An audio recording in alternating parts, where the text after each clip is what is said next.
রূপপুর গ্রামের বুক চিরে বয়ে চলা নদীটাই ছিল করিম মাঝির জীবনের একমাত্র অবলম্বন। কিন্তু এবছর তীব্র খরা আর নদীতে মাছের আকাল করিমের সংসারকে চরম অভাবের মুখে ঠেলে দিয়েছে। সততার প্রতিজ্ঞা ধরে রাখতে গিয়ে ঘরে চাল বাড়ন্ত, অথচ পরোপকারী করিম কারো কাছে হাত পাততেও পারছে না।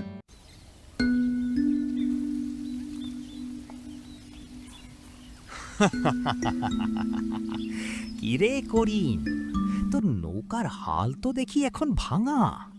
ঘরের চালের খড়গুলো তো বাতাসে উড়ছে, পেটে তো দানা পানি কিছুই পড়ছে না। আমার শর্তটা মেনে নিলেই তো সব চুকে যায়। জমিদার মশাই, পেটে খিদে আর চোখে অন্ধকার দেখলেও আমি আমার সততা বিক্রি করতে পারবো না। আপনার ওই কালো বাজারির চাল আমার নৌকায় কোনো দিন উঠবে না, এটাই আমার শেষ কথা। সততার বড়াই করিস না রে অবুঝ মাঝি। এই গ্রামে আমার কথার বাইরে পাতা নড়ে না।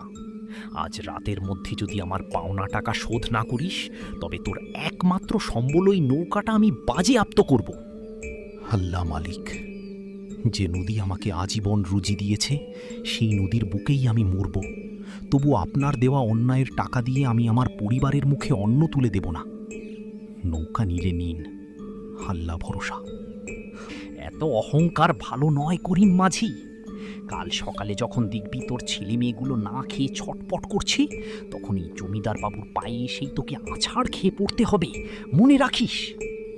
মানুষের পা চাটুকারিতা করার চেয়ে না খেয়ে মরে যাওয়া অনেক সম্মানের জমিদার মশাই। আমার সততাই আমার শক্তি। লোভ দেখিয়ে আপনি আমাকে আপনার পাপের অংশীদার বানাতে পারবেন না। তারপর ক্ষুধার তাড়নায় করিমের ছোট সন্তানটি যখন প্রায় অচেতন, তখন লোভী জমিদার আবারও এক নিষ্ঠুর প্রস্তাব নিয়ে করিমের ভাঙা কুটিরে এসে হাজির হলো। ইহে সৎ মাধি, শুনলাম কাল রাতে নাকি ঘরে উনুন জ্বলেনি। এখনো সময় আছে। পাশের গ্রামের ওই সরকারি ত্রাণের গম চুরির কাজে তোর নৌকাটা আমাকে ধার দে, তোকে 1 বস্তা চাল দেব।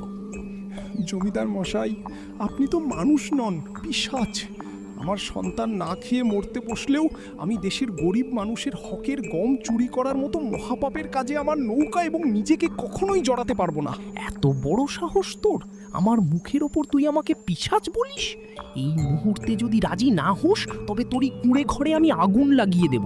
দেখি তোকে তখন কোন সততা বাঁচায়। আগুন জ্বালিয়ে দিন জমিদার বাবু, ঘরের বাঁশ খড় পুড়বে, কিন্তু আমার ভেতরের ঈমান আর সততা আপনি পুড়িয়ে ছারখার করতে পারবেন না। মরতে হলে সপরিবারে মাথা উঁচু করেই মরব, চোরের মতো নয়। দাঁত কিরমির করে। আচ্ছা, তোর ঈমানের জোর আজ আমিও দেখে নেব।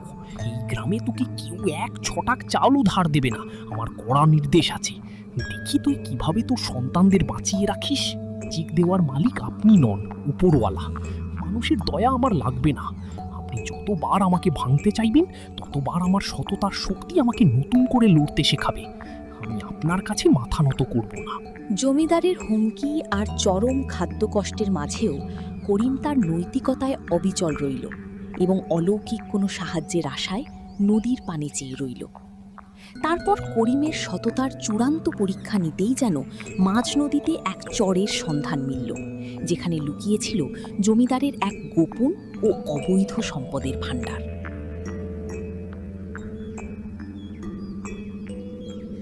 করিম রে, তুই তো জানিস, সব জানিস।